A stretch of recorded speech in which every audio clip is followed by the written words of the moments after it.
The Prophet Muhammad, peace and blessings be upon him, sent his followers to the four corners of the earth. And over the centuries, there were high points for Muslims, and there were also low points. Muslims were kings and slaves.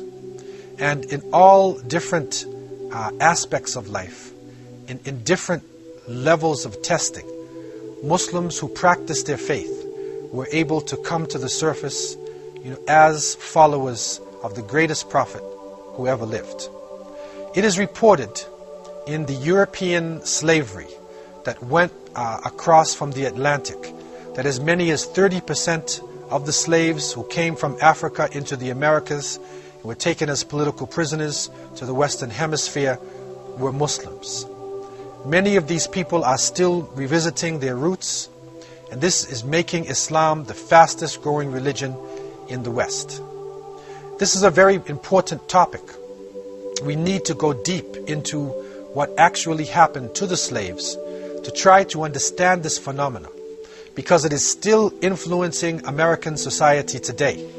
It still has a powerful impact upon the shaping of the minds of the younger generation and upon what is happening in the Western countries. Originally, when slavery was practiced in America and in this Western Hemisphere, the first slaves were actually the poor whites. But because they could identify with the masters, with the upper class, they refused to stay within a state of slavery. Slavery was then changed to the Red Indians, to the native people of America. But the native people were living on their land. And so they refused also to remain in slavery, and either they would sit down and refuse to move until they died, or they would fight to their death and they would escape. So the European colonialists at that time needed to have people who could easily be identified and also were familiar with the growing of cotton and sugarcane and living within a semi-tropical climate. And so they looked to the west coast of Africa to try to bring in slaves who would fit this role and who would propel the culture to give products for the industrial revolution that was about to happen. The first slaves were brought into the New World around 1518. And this was through the Portuguese and the Spanish, who gave out licenses in 1518. And then we find slaves coming in. After that point, we find then the Dutch, the British, the French, all of the colonial masters at the time were selling people as you sell chattel. And this slavery continued and increased until the point where millions of people were affected by it. And so we can say that through the slave trade and through what happened in what is called the Middle Passage in between Africa and the Americas, that millions of people actually met death and destruction, and Africa up until today has not recovered from this terrible genocide that went on. All tribes, all languages, all religions in West Africa were brought together and put onto the slave boats. Ashanti, Koromante, Yoruba, Igbo, Wolof. Amongst them were Muslims. Almost 1 in every 3 of the slaves being taken to America was Muslim. The Mandinka, the Fulani, the Hausa, and from the Yoruba and Ashanti, those who had accepted Islam also found themselves on the boat. In early America, it was also reported that some of the African people who were living in America had slaves, that they owned their own property. But in 1685, the Code Noir, the black laws were written, and in this divisive legislature that was passed, every person of African descent became a slave. And so, with no hope for freedom, resistance became a powerful message amongst the African slaves. And we find that many of the different nations, especially the Muslims, were leading the forces against the slave masters and the colonial regimes. And reports are coming especially of Mandingos, which is the English way of saying Mandinka, from the Mande people. And we know that this is one of the largest language groups and cultural groups in West Africa. And they became the leaders of the resistance in many parts of the Caribbean and in South America. So we find, as some examples, in 1833, a female plantation owner, Gertrude Carmichael, she was living in St. Vincent and Trinidad in the Caribbean. She writes within her writings, and these are available today, that many Negro nations are not idolaters, but they are Mahometans. So she used this word Mahomet, which is a crusading word, a Middle Age terminology used for Muslims. Byron Edwards, in his famous History of the West Indies in 1794, he speaks about an old faithful Mandingo servant. And when he describes him, he said he never forgot his morning or evening prayer. And he used to chant in a very shrill voice, La ilaha illallah. There is no God but Allah. Robert Madden, a British magistrate who went to Jamaica during the time when slavery was being abolished, he discovered a society of Muslims living in Jamaica. And Robert Madden had traveled in Turkey and in some of the Islamic lands, so he learned to speak some Arabic.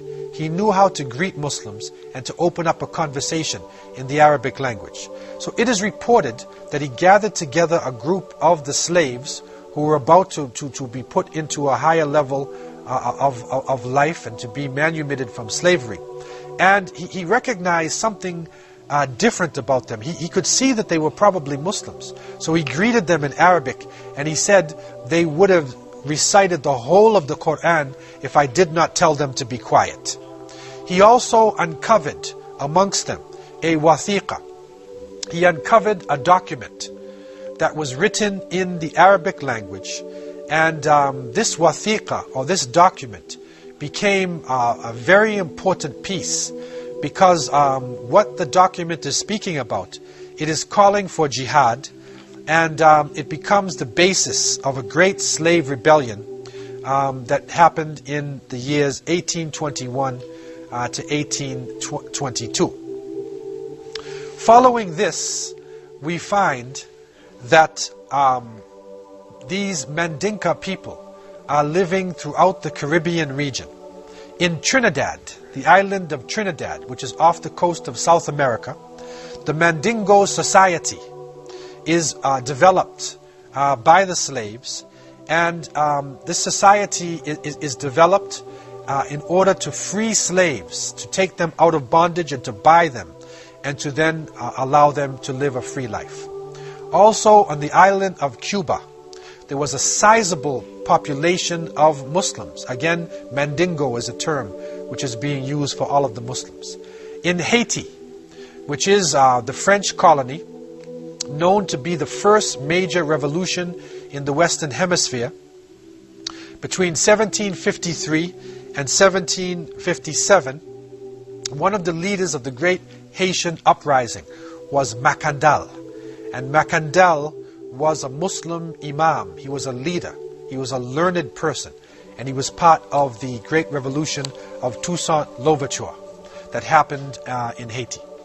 In Suriname, which was the most dangerous colony of the Dutch in that region, and Suriname is what they call today also Dutch Guyana.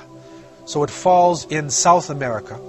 The great revolt against the Dutch slave masters was being led by a general called Arabi, and his lieutenant was called Zamzam, like Zamzam water that we drink in Meccatul Mukarramah. So we find Arabic names being used by people throughout the region.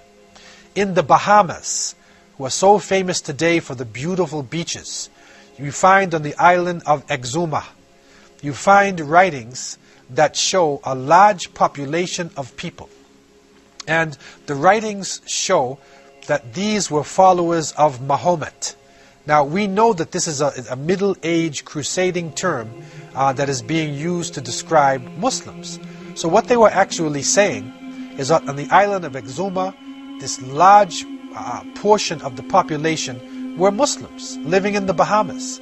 And so documentation like this is coming to the surface all over the Caribbean region. It is found in South America, in Central America, that shows a strong presence of Muslims within this region. And that not only were they part of the societies, but they were the leaders in resistance. Islam gave them a strong identity.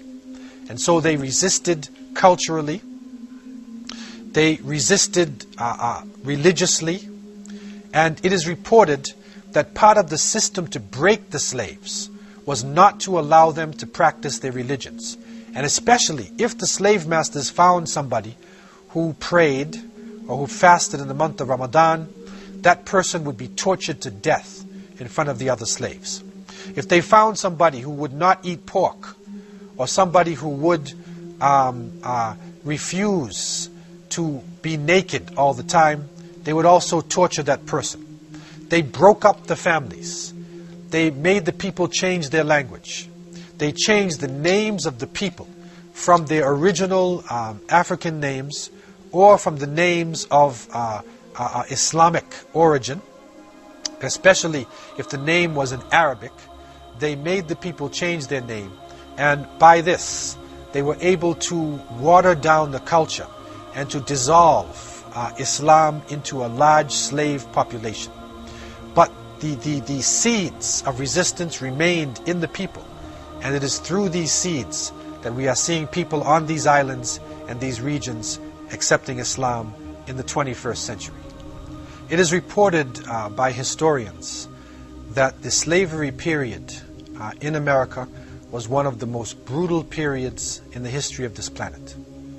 Millions of people died on the shores of Africa, in the Middle Passage, and in the Americas, in the brutal serfdom, the brutal ball and chain slavery that we find all throughout this region. And because of this brutality, and because of the lack of hope, people naturally resist. And stories of resistance are written in histories, in oral cultures, and we find that African slaves resisted right from the shores of Africa. When they knew that they were being taken away from their families, that they resisted, and they would jump off the boats. They would struggle with everything that they had. Also, we find that in the Middle Passage itself, we find that boats were taken over by the slaves, and the Amistad boat, the famous, well-documented boat, has come into popular literature and understanding. And this Amistad is an example of resistance of the slaves. And so this struggle continued right into the Americas. Muslims resisted in Jamaica, in Trinidad, in St. Vincent, in all regions within the Caribbean basin, in Central America, in the United States. There were different forms of slave revolts. There was in America Nat Turner, Denmark Vesey. There were so many different ways to resist. It is reported also a woman, Harriet Tubman, developed the Underground Railroad, where she enabled Muslims or African people to flee from the South into Canada. And so this became one of the greatest African resistance in the West. What concerns us here is to bring out an aspect of this resistance that in the past has been overlooked. And that is the presence of Muslims. It is now recognized that over 30% of the slaves brought to the Americas were Muslims. Now we are seeing documentation coming to the surface. We are seeing that Muslims maintained their culture of writing Arabic, that they maintained the ability to express the Quran, to express their Islamic culture, even though they were in a state of slavery. one of the most well-documented resistances that happened in the West was the case of Brazil. Brazil was a Portuguese colony that was developed in the early part of the slavery period, and it was known for its high production in sugarcane. From 1540 to 1570, the Indians, the native people of Brazil, were used in order to deal with the sugarcane, but they couldn't handle the pressure, and this was their original land. So they refused to submit and either would die on the plantation or they would escape. And so Africans were brought from the Senegambia region, from Benin, coming down from Nigeria and that part of West Africa, and also from Angola. From the Senegambia region, there came the Wolof, the Mandinka, who had the very strong traditions within Islam, where you had great mujahideen, great strugglers in West Africa. Also from Benin, there were Hausa slaves, there were Ashanti, and there were Yoruba. And a sizable number of the Brazilian slaves also were in a state of Islam. They were described by the Portuguese as exceedingly spirited and resolute. They were also described as the most intelligent element amongst the imported Africans, because many of them could read and write the Arabic language. So amongst the slaves that came to Brazil, and this is a special phenomena that happened in Brazil, and we don't find it like this anywhere else in the Americas. There were a number of imams and teachers called malams amongst the slaves.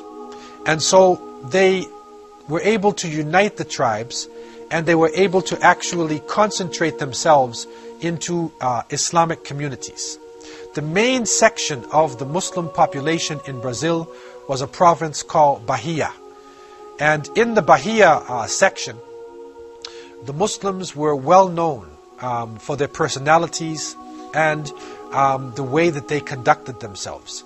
It is said that the Muslims would get up early in the morning, they would go to bed early, they lived a quiet life, they were very reserved in their conversations, they lowered their gaze, restrained their glances, they did not lie, they did not drink alcohol, they practiced polygamy, they had more than one wife. But one interesting aspect about the Muslims there, and it shows the strength of the imams, they did not allow the men to beat their wives. And so from that a culture develops, a culture of justice develops, and the women within the Islamic community of Brazil were powerful also and involved in the struggle. The imams and the malams, the teachers, were able to carry out the different Islamic rituals. They carried on the ceremonies of birth, of marriage, of janazah. They developed an independent system of thinking. And from this independent thinking, a type of collective leadership developed. And this leadership had the concept of Amir, where the masses of the Muslims related to their leader and were prepared to do anything if it was commanded by their leader in the name of Allah subhanahu wa ta'ala. And so in May 27th, 1807, the first revolt took place in Bahia. It was a powerful revolt, and the intention of this revolt was to kill the masters, poison the water system, and to return to Africa. But unfortunately, spies, weak-minded hypocrites, munafiqeen, in the ranks of the Muslims, gave the information over to the authorities, and the government then waited for the revolt, and just before it was about to take place, they suppressed it, and they killed the leaders. But they took some of the people who were involved in it and they put them on boats and they sent them back to Africa. The second major revolt was in 1814, between 1814 to 1816. This was a spontaneous revolt. It was not organized in the way of the first revolt. And because of this lack of organization and the spontaneous nature of the revolt, they were able to kill many of the masters, and they were able to capture certain sections of the land, but they were eventually put down, and many of their ringleaders were either killed or sent back to Africa. The largest revolt took place in 1835, and this is known as the Great Revolt of the Malays. What is important to understand is that this revolt was led by Muslim scholars, and there were 10 Muslim scholars in particular who gathered together and who wrote different documents. They would send the wathiqa to the other people, and you can see a document here which is actually from Brazilian Muslims, written in the Arabic language. And so the leaders of these revolts came from different parts of West Africa. The well-known Sheikh Dandara was a Hausa Muslim. Sheikh Sanim was a Yoruba Muslim. Malam Abu Bakr Ahuna was also a Yoruba, and he was the most well-known person of the revolt. And also Malam Bilal, he was also Yoruba and a well-known person within the revolt. What happens now in this concentration, that we find a powerful force coming out of the Muslims. They literally had developed masjids. There were 20 known masjids in Salvador, which is like the capital of Bahia. And they gathered together within the masjids, and they established special meeting places, like diwans, or special places where they would gather together in order to discuss the revolt. And so, through these secret meetings and their connection with their Amir, and by communicating in the Arabic language and taking a special oath from the people, they were able to spread the word of a large revolt far and wide, and it was not detected by the authorities. They chose Ramadan as the date of the revolt. And but unfortunately, again, Munafiqeen came into the picture, and they informed the government authorities about this upcoming major revolt of the Malays that was to take place. Even so, a strong fight continued, and the Muslims were able to take the struggle all throughout the countryside. They were able to conquer certain sections within Salvador, but because of the technology, the weapons, and the organization of the Portuguese army, the revolt was actually eventually put down, and a mass deportation happened, where many of the leaders and many of the people involved in the revolt, instead of just being killed, they were put on boats and they were sent back to West Africa. And it is interesting today that in Lagos, in Nigeria, you can pray in a Brazilian masjid. So you can make your salat in a mosque that was built by Brazilian Muslims who were captured, struggled for their independence, and eventually returned to West Africa, and they built masjids within a major West African city. What this revolt showed was the fact that even under the most difficult circumstances, Islam was able to unite different tribal groupings. It also showed the spirit of struggle that Muslims were maintaining, especially those who were reading directly into the Book of Allah and following the Sunnah traditions of the Prophet Muhammad, peace and blessings be upon him. These revolts that are happening in the early part of the 19th century, the ones that are happening in the 1814 and then going up to 1835, they coincide with the great Hausa Fulani revolutions that were going on in West Africa. Sheikh Uthman Den Fodio, Rahimahullah, of Sokoto, of northern Nigeria and Hausa land, was a great scholar who succeeded in uniting his people and overthrowing the authorities in Hausa land and developing an Islamic state of over 250,000 square kilometers. So the spirit of the Sheikh coming out of his literature, and the people who were captured and unfortunate in slavery still showed out, even though They were thousands of miles away in Brazil. And so today when you see a Brazilian and you see the spirit that they have, and the young people are watching the Brazilians in soccer and they see the strong spirit, recognize that a good percentage of Brazil are Muslims, and there are hundreds of people who are coming into Islam today in Brazil. I leave you with this new gem of wisdom that has come forward from the untold stories of history. As-salamu alaykum wa rahmatullahi wa barakatuh.